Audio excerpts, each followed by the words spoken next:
datangnya dari hamba Allah dari Malaysia. Assalamualaikum warahmatullahi wabarakatuh. Allahumma salli ala sayyidina Muhammad wa ala ali sayyidina Muhammad. Buya, saya pernah dengar bahwa ada hadis yang menyatakan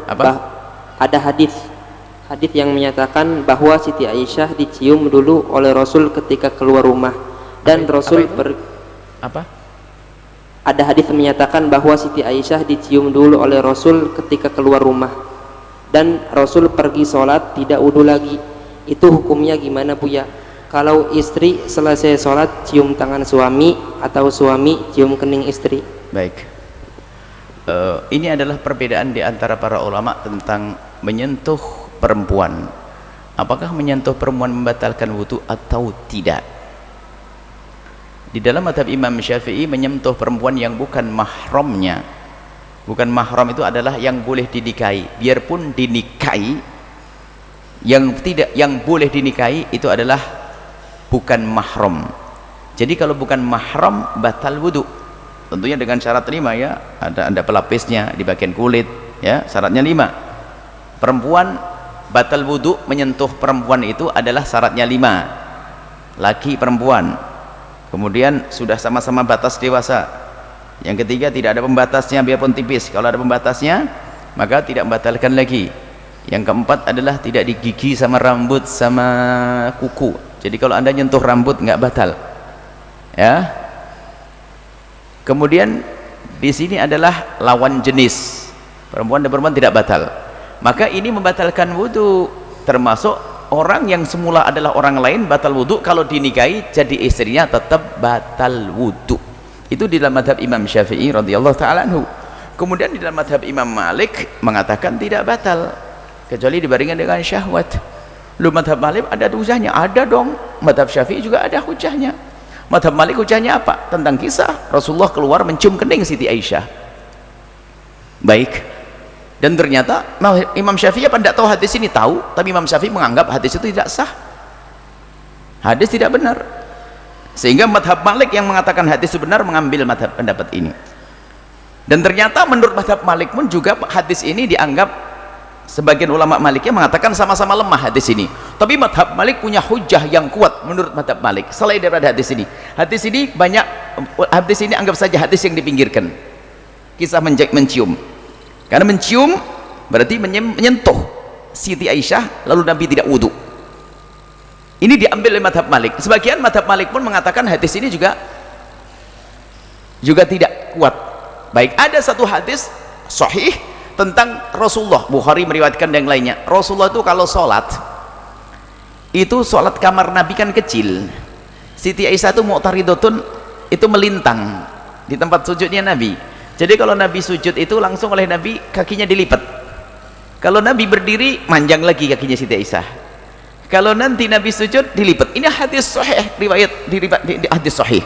Baik, loh bagaimana dengan hadis ini? Apa Imam Syafi'i nggak tahu? Oh, Imam Syafi'i tahu. Coba ini, Imam Syafi'i tahu. Lalu kenapa Imam Syafi'i tidak mengambil? Nah, Imam Syafi'i juga punya rambu-rambu untuk mengambil satu hadis. Yang pertama adalah Imam Syafi'i dulu. Imam Syafi'i dalam Al-Quran, ulamastumun nisa'a.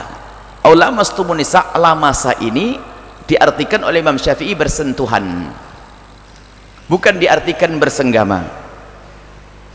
Jadi bersentuhan dalam Al-Quran. Sementara madhab Hanafi mengatakan ini bersenggama. Imam Syafi'i mengatakan, madhab Syafi'i, oh ini bukan bersenggama. Kenapa? Karena ada satu riwayat tentang laki-laki yang berzina, kisah Ma'is dan yang lain, berkata bahwasanya halaktu ya Rasulullah qad zanaitu. Maksudnya aku hancur, aku telah berzina Rasulullah, tohirni, sucikan aku. Kemudian Nabi mengatakan apa?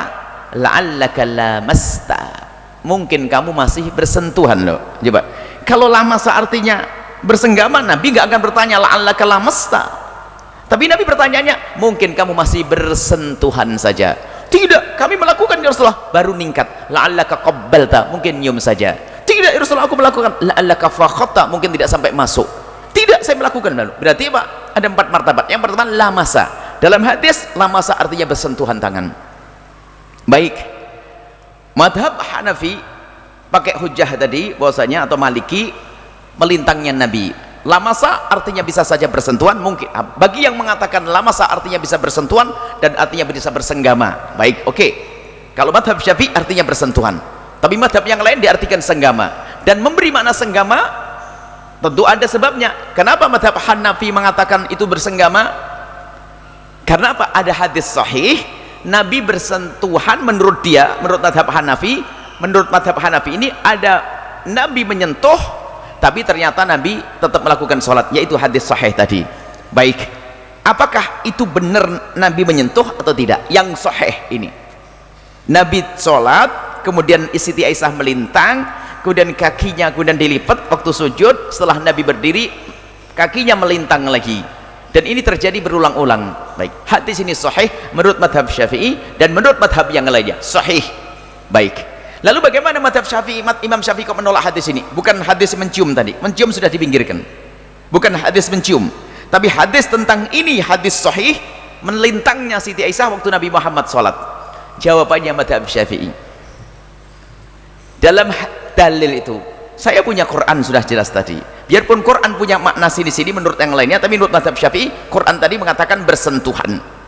Tapi ya Imam Syafi'i ini nyentuh, ini Nabi tidur megang kaki Siti Aisyah yang melintang tapi tetap sholat, berarti kan nggak batal wudhunya. Baik, Imam Syafi'i punya kaidah, bukan main-main.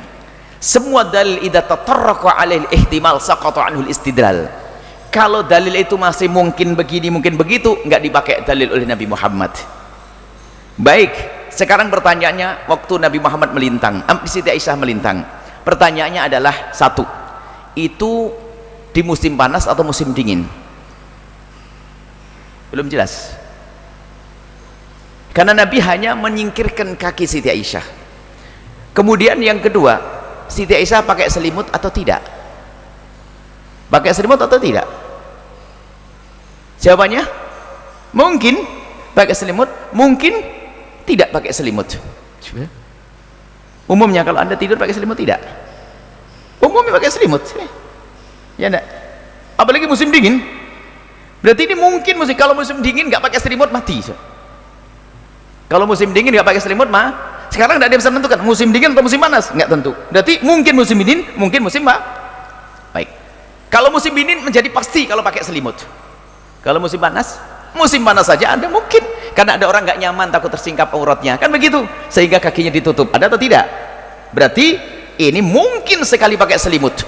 Berarti selagi mungkin pakai selimut, mungkin pakai tidak, berarti bukan berarti Nabi Muhammad nyentuh langsung bersentuhan kulit. Berarti hadis ini dipinggirkan bukan karena hadis ini tidak sahih, karena hadis ini mungkin begini mungkin begitu, dipinggirkan. Maka yang berlaku bagi madhab Syafi'i adalah ayat saja, sehingga menyentuh istri tetap batal wudhu. Itu kan madhab Syafi'i gitu.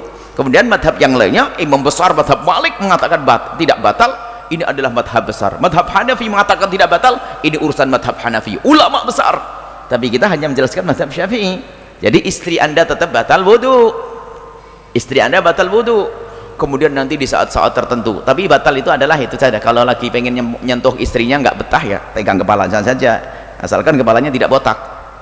Pokoknya rambut, ada rambutnya, ke gigimu saja, gigi megang kuku nggak batal ya.